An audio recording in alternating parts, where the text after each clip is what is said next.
आप पिछड़े दलितों की बात करते हैं, जबकि एक पार्टी के द्वारा पीडीए भी चलाया जा रहा है। पीडीए का फुल फॉर्म आप लोग पूछिएगा, परिवार डेवलपमेंट अथॉरिटी, उसका नाम है।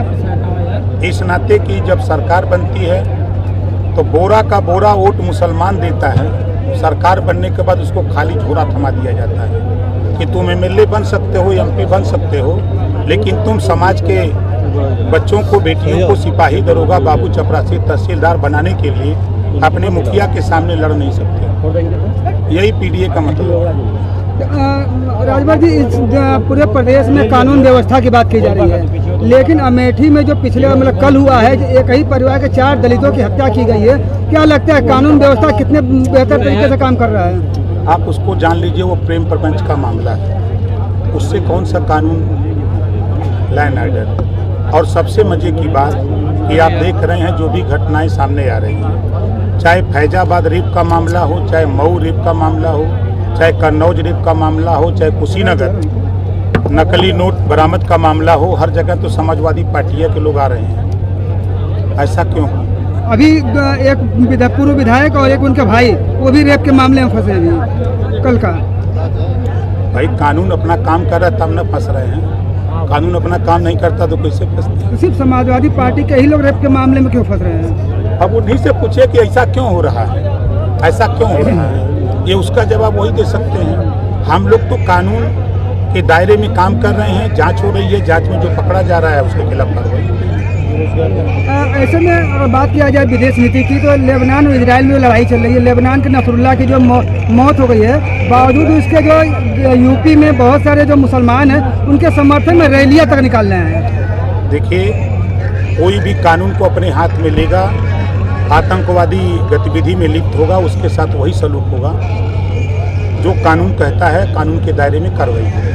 मंत्री जी, उपचुनाव होने जा रहा है ये उत्तर प्रदेश में, इसमें आपकी पार्टी कहाँ तक काम कर रही है? हमारी पार्टी चुनाव नहीं लड़ेगी, 10 सीट पर हम लोग काम कर रहे हैं। हम चाहे वो मिर्ज़ापुर की बात हो, चाहे अयोध्या की बात हो, चाहे अम्बेडकर नगर हो, चाहे अलीगढ़ हो, चाहे आपके संभल हो, चाहे गाजियाबाद हो, 10 सीट पर हम कार्यक्रम अपनी पार्टी का खुद संगठन धरातल पे हम लोग बना रहे हैं। जो भी उम्मीदवार एनडीए गठबंधन से आएगा वो उसको जिताने का काम होगा। एक चर्चा चल रही है कि आरक्षण में जो वर्गीकरण की बात की जा रही है, आने वाले समय में फिर से जो है कि उसी को मुद्दा बनाया जाएगा और आरक्षण में वर्गीकरण कर दिया जाएगा। 22 साल से हम कह रहे हैं ना ये बात। देखिए, रोहिणी आयोग का गठन हुआ दिल्ली में, माननीय प्रधानमंत्री जी के नेतृत्व में। रिपोर्ट तैयार हो गई, उसकी समीक्षा भी हो गई, अब उसको लागू करने की तैयारी हो रही है। पिछली बार आपने देखा प्रदेश में सामाजिक न्याय समिति 27% आरक्षण को बांट करके 7, 9, 11 7% पिछड़ा, 9% अति पिछड़ा, 11% सर्वाधिक पिछड़ा। उस काम को भी हमने राघवेंद्र सिंह जी के नेतृत्व में रिपोर्ट तैयार भी करा दी, तो उसको लागू करने की तरफ अब हम लोग बढ़ रहे हैं। नेताजी, इन दिनों जो सनातन धर्म और हिंदू धर्म को लेकर लगातार जो राजनीति चल रही है, और कहीं न कहीं सनातन और हिंदू धर्म को नीचे दिखलाने की बात कही जा रही है। अपने सांसद जी का भी कुछ इसी तरह का मामला था।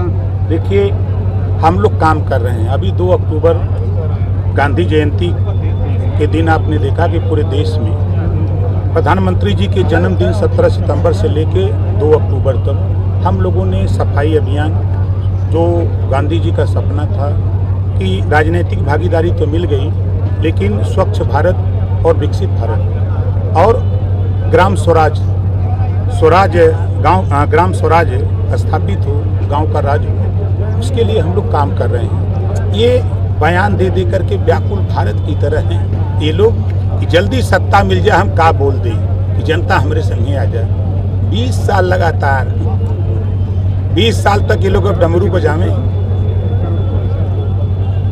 नेताजी, बिहार और गुजरात में शराबबंदी है। आप भी अपने मंचों से कई बार जो है शराबबंदी की बात कर चुके हैं। आपके अरविंद राजभर जी ने आज इस बात को उठाया है, तो क्या लगता है कि ओम प्रकाश राजभर शराबबंदी की बात को जो है मंत्रिमंडल में या केंद्र सरकार तक उठाएंगे? ये हम कानून बनवाने की तैयारी में हैं। 33% आरक्षण महिलाओं को दिया जा रहा है, इसी उद्देश्य से दिया जा रहा है कि चलो सदन में 403 में 1/3, 543 में 1/3 महिलाएं जीत के जाएंगी तो अपनी लड़ाई खुद लड़ेंगी।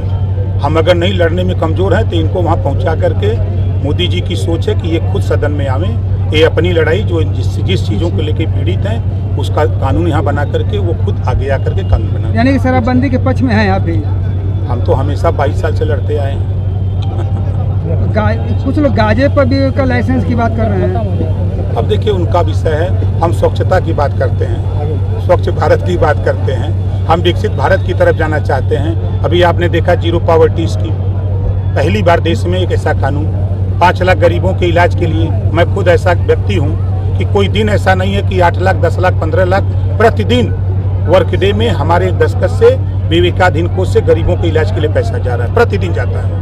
मंत्री जी, अभी जो इजराइल में लड़ाई चल रही है, अभी आपके विधानसभा क्षेत्र का मजदूर गए हैं वहाँ पे, कुछ जखनिया विधानसभा के मजदूर गए हैं, उसका क्या लग रहा है? उसके बारे में कुछ अपडेट है, क्या जानकारी है कि किस तरह से उन लोग सुविधाएं मिल रही है? पत्र मिला हमको, उस पत्र को हमने दिल्ली बात किया कि इस तरह के लोग फंसे हुए हैं, तो उनका डिटेल इकट्ठा किया जा रहा है, उनको सुरक्षित वहाँ से वापस भारत लाने की तैयारी हो रही है। परिवार वालों से कुछ बात हुई आपकी? नहीं, परिवार से हमारी कोई बात नहीं। किसी ने पत्र मुझे दिया तो उसी पत्र पे मैंने कार्रवाई शुरू कर दिया। मतलब वतन वापसी हाँ कराया जाएगा? बिल्कुल कराया जाएगा।